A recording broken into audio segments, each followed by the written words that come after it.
Hi, I'm Andrew Hendry, a Solution Marketing Manager with F5 Networks, and I'm here with Ben Volkov, Vice President of Product Development. So Ben, good to see you. Hi, Andrew. Good to see you also.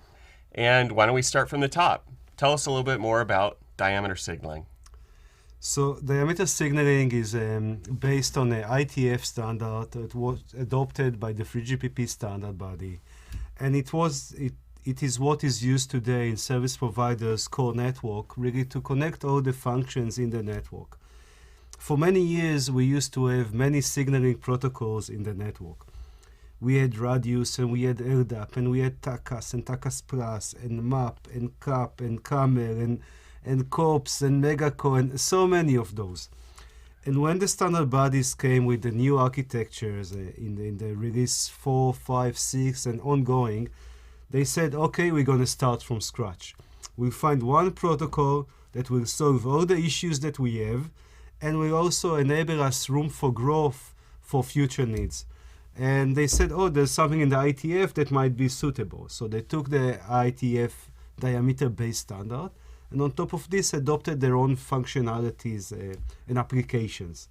So that's the history behind diameter. So why is diameter signaling so important?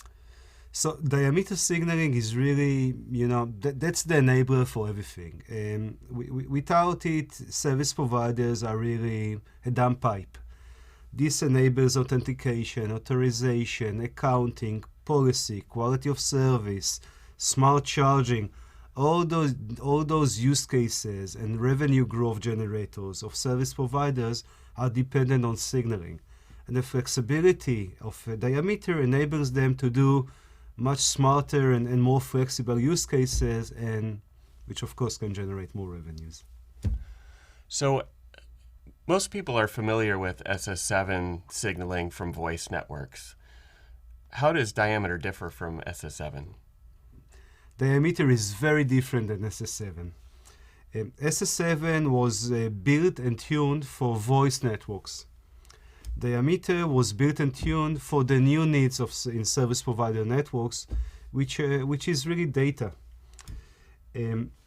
SS7 was launched at the times pre-IP, where people were thinking, well, the world will be based on TDM or ATM.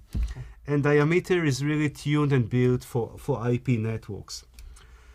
It's also important to remember that SS7 was used mainly around the charging and the subscriber authentication, authorization areas.